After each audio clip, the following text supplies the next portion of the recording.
Next, now we have Steve Chesterman again from Lloyds Bank, Lloyds TSB Bank, again to tell us a bit more about what the bank has to offer. Steve.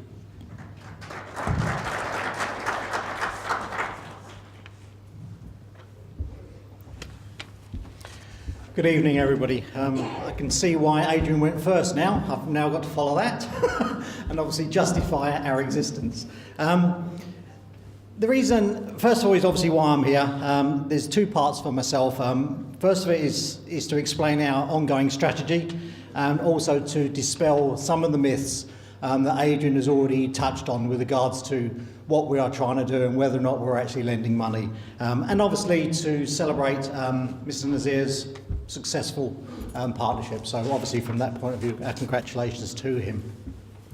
If we go on to the key messages, and this is really aimed at me personally as to what I've actually achieved. So this just gives you a flavour of the sorts of things that we're actually trying to do. We are lending, and Adrian's already touched on that.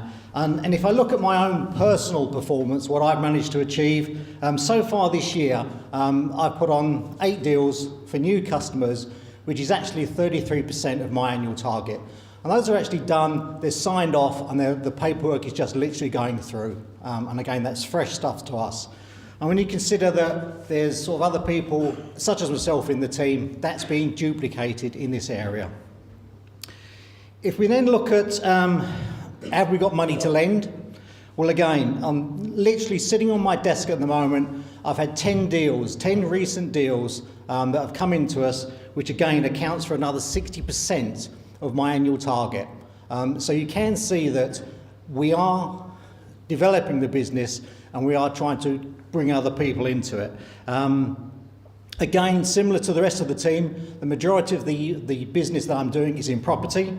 And also quite key for me is that we're actually, a lot of the property deals that we're being asked to look at are in fact uplifts from other banks.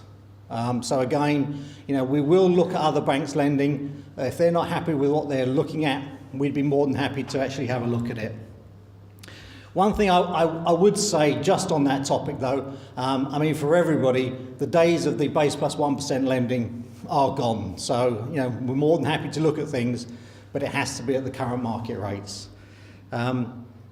We want business, which is another thing that is really important, because the big issue we have, and I'll touch on what the accountant gentleman was saying, is that one of our biggest problems is that we're not asked, and there's this perception out there that if people do ask, then they're going to get a straight no, and that is really nowhere near the truth. We want business, we want the opportunity, and we would ask any business person that is interested or has an idea, please let us know and please talk to us, because we stand a chance of actually looking at it.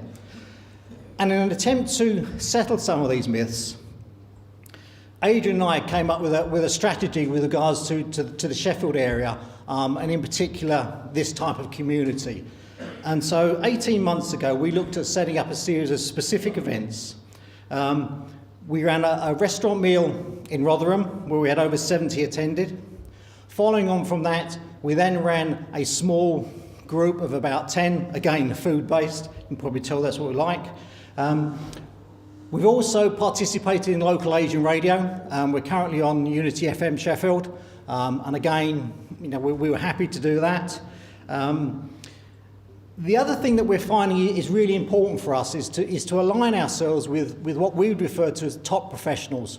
The top professionals that are in this area, and again, one of the reasons why we wanted to be part of this is because we consider Wasco Brown to be the top professionals. So again, from our point of view, these are the sorts of individuals and firms that we want to align ourselves with. We meet regularly with influencers and leaders of the community. So again, we're constantly trying to get the message out. Adrian touched, I thought it was really interesting because Adrian kept going about what he's achieved and what he's achieved. Realistically, Adrian sits on top of the pile and we're the guys that do the work. So I just thought I'd get that in. I think the final thing for me, and a commitment that is, again, the rest of my colleagues here would support, is that we will discuss any reasonable request for borrowing. Now, I have a broad set of rules that I need to work to. They will cover off things such as the loan to value and also whether or not I can prove repayment capability. But I'm more than happy to take a call from anybody with regards to a proposition. And I could tell you within 2 or 3 minutes of that phone call whether or not I think there's a chance we can actually put a deal together. So again, the challenge really from me back to you guys is please ask us, let us see whether we can help. Thank you very much.